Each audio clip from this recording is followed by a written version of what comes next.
Hello everyone, আসসালামু আলাইকুম। Welcome back to our new blog. তো এটা হচ্ছে সোহান যেদিন চলে গিয়েছিল সেদিনের ব্লগ। তো এতদিন মনটা বেশি ভালো ছিল না দেখে কোনো ব্লগ ভিডিও সেরকম ভাবে আমি আপলোড করতে পারিনি। তো সোহান যেদিন চলে যায় 24 তারিখে, আগস্টের 24 তারিখ রাত 3টার সময় ও ঘুম থেকে উঠে ও হচ্ছে ফ্রেশ হয়ে নামাজ পড়ে দেন হচ্ছে এখানে সবার কাছ থেকে বিদায় নিয়ে রেডি হয়ে চলে যাচ্ছিল। সিফাত তো প্রচুর পরিমাণে ভেঙে পড়েছিল, যেহেতু দুই ভাই একসাথে দেখেছে সবসময়। এখানে আমাদের গাড়িও চলে এসেছিল, দাদু নানু বাসার সবাই, ইভেন আমাদের পাড়া প্রতিবেশী আন্টিরা আঙ্কেলরা সবাই চলে এসেছিল সোহানকে বিদায় দেওয়ার জন্য। সোহান সবারই বরাবরই খুব প্রিয় একজন মানুষ ছিল। তো এদিক দিয়ে হচ্ছে আমরা সবাই মিলে যাই এন্ড সোহান সারাটা রাস্তা আমার হাতটা ধরে রেখেছিল, এক হাতে আমাকে ধরে রেখেছিল, এক হাতে আম্মুকে ধরে রেখেছিল।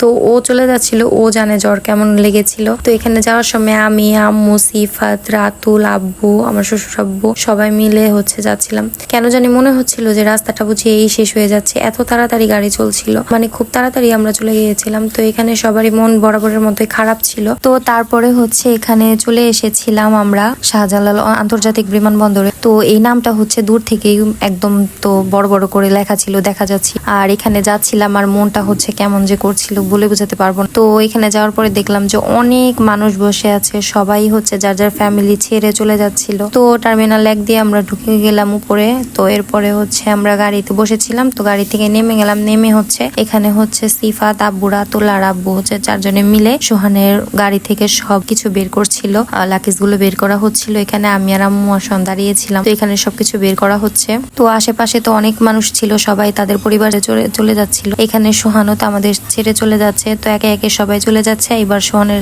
যাওয়ার পালা। তো এখানে হচ্ছে সোহানকে সবকিছু বুঝিয়ে দেওয়া হচ্ছে। আব্বুরা সবাই বলছে যে তুমি কোনো কিছু নিয়ে ভয় পেও না। এখানে হচ্ছে ফ্যামিলি ফটো তুলে নিচ্ছিলাম কিছু। এখানে আমি সোহানের পাসপোর্টটা নিয়ে হচ্ছে কিছু ভিডিও করলাম। তো মন প্রচুর পরিমাণে খারাপ ছিল। তো তারপরে হচ্ছে এখানে গেট নাম্বার 4-এ আমরা দাঁড়িয়েছিলাম, এই গেট দিয়ে সোহান যাবে। তো এদিকে সোহান হচ্ছে আম্মুকে বিদায় দিতে গেলে এত ইমোশনাল হয়ে যায়। তো আম্মু তো প্রচুর পরিমাণে ইমোশনাল হয়ে গেছে, যেহেতু মা সে তো ইমোশনাল হবেই বরাবরের মতো। সোহান হচ্ছে এমনিতে বললাম যে অনেক প্রিয় ছিল সবার। তো এখানে আম্মু অনেকটা ইমোশনাল হয়ে গিয়েছিল। তারপরে সোহান আমাকে বিদায় দিল, একে একে সবাইকে বিদায় দিয়ে তারপরে হচ্ছে ও চলে যাচ্ছিল।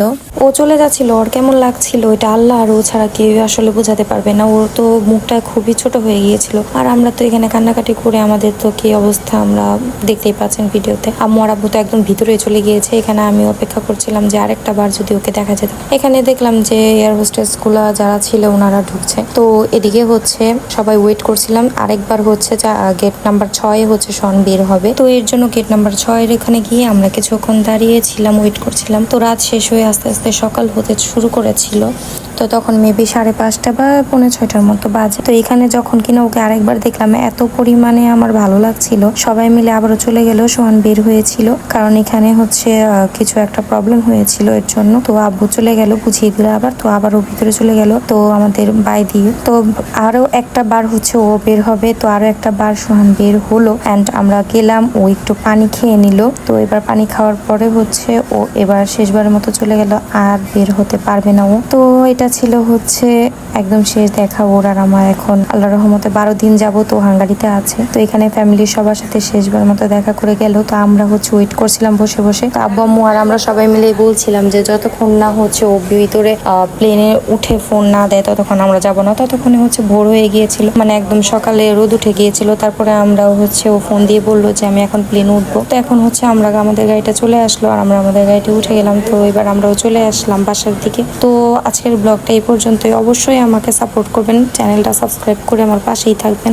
আর সোহানের জন্য অনেক দোয়া করবেন, ও যেন ভালো থাকে।